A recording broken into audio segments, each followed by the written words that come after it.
All right, it is Tuesday, October 27th, 2015. Just doing a quick update of the weather. A lot of rain coming up for the next 24, 36 hours. Cool air in place, but warming up tomorrow, and as a warm front comes through, possibly a little bit of severe.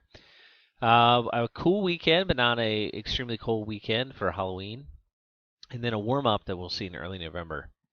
So let me start off by showing you the temperature chart. And this is off the ENOSys site. On here, it's just showing the current temperature, showing that 50-degree contour stretching here east of the mountains. We got a lot of cold air damming. There's a high pressure system up here to the north. Push that cold air down. We also got a low pressure system coming up here in the west. You can see a little bit of a kink here related to where the fronts are stacking up or are showing up. Low pressure system off to our west. This is pulling in winds off the ocean, and with a high to the north, I mean, South Carolina has had some crazy coastal flooding as well as Georgia. Some of the highest, maybe even the top 10 highest coastal flooding that has happened here in the southeast U.S. So nothing that South Carolina needed based on all the recent situation they've gone through with the rain. All right, so I just wanted to go over what we see on the weather map. As I mentioned, here comes a low pressure system. It's coming up. See some areas where some flooding is possible. Some of these things are highlighted here for potentials of quite a bit of rain. And in general, here's that high to the north. And as I mentioned, some cold air damming here east of the mountains due to the clockwise flow. And it's just the cold air getting up against the mountains being pushed and driven down further to the south. And rain falling down in that area. As you move forward, you can see the low lifting up here a little further to the north.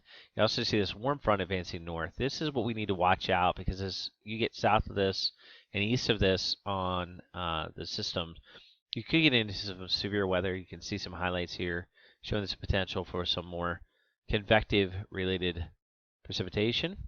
You see that lifting and expanding a little bit as this low really gets wrapped up.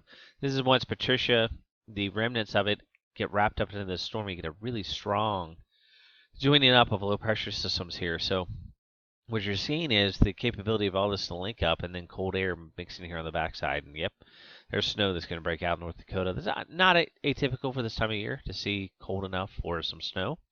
So you're seeing that show up. And as these get all wrapped up in together and get all absorbed, this low really deepens and we get a wind event setting up.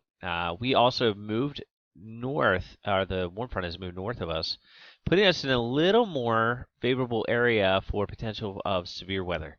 So tomorrow I would definitely say I-95 and east, especially along the southeast and along the coast and into North Carolina. Need to watch for the potential for a few isolated severe.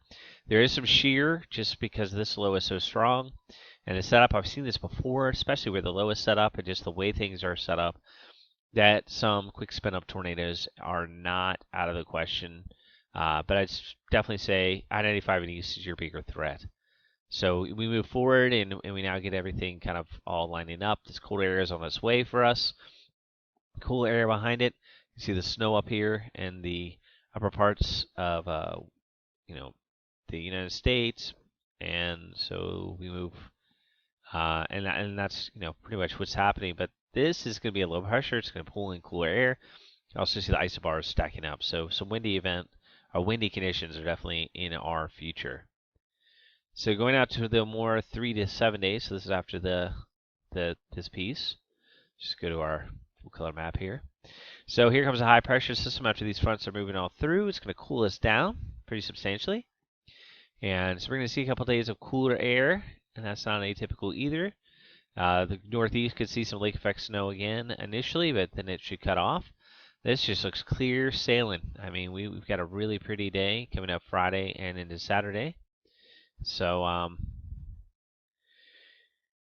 and then, so we're moving forward, and then we go into day 5, and the highs starting to move out. We're getting some return flow. Definitely think this return flow, due to how far south it is and just the way things are setting up, we're going to see a good warm up. And you're going to see that on the extended forecast of just how warm it's going to be. This is all showing the southeastern U.S.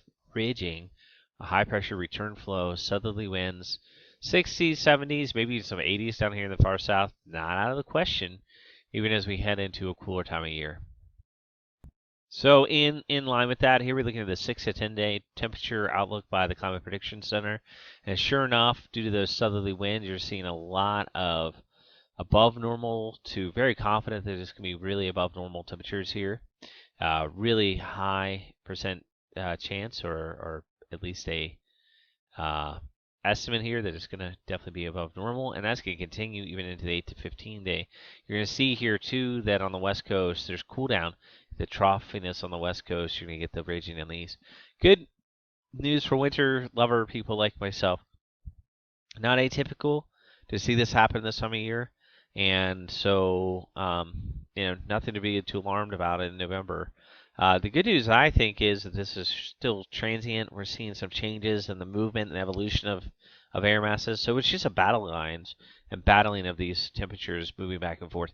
What I would say is due to the southerly winds and the potential for cool fronts and cold fronts to hit up against this warm air when it finally gets to dislodge, I think in the long range we set ourselves up for another severe weather threat, just based on what you're seeing here. Due to the southerly winds and the ability for these fronts and other southerly moist air to come into place, they are also predicting the above normal precipitation possible for the next couple of weeks, which is good.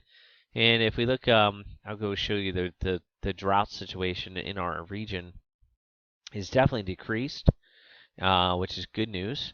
But there are some dry areas and patches here and there. So hold on, let me. So I'm looking specifically at Virginia, West Virginia, Maryland area. It's just Virginia areas.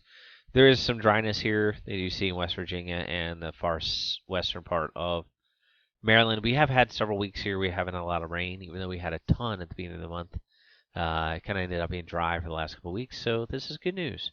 And looking at the briefing page overall, the overall setup. If I bring it down here, sorry that I did that in the overall. You can see where that short-term dryness is, and most of the southeast is totally erased from a drought perspective. All right, so back in the short term and the rain that is on its way. How much rain are we going to get? In the next 3 days, it's showing that we could have between, well, it depends on where you are, not too much along the immediate coast, but here we get a little bit of orographics where the lifting of the moisture, you can see anywhere from maybe 3/4 of an inch to as much as 2, and a little bit more right along the mountains. So good little soaking rain here that could come through.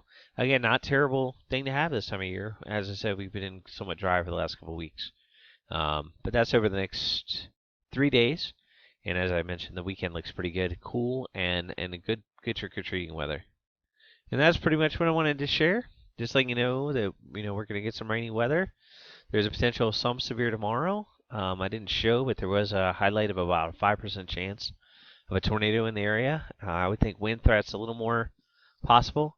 And these would be quick, short-lived tornadoes if they do occur, but it is something to keep alert. And that's all for this week's Outlook.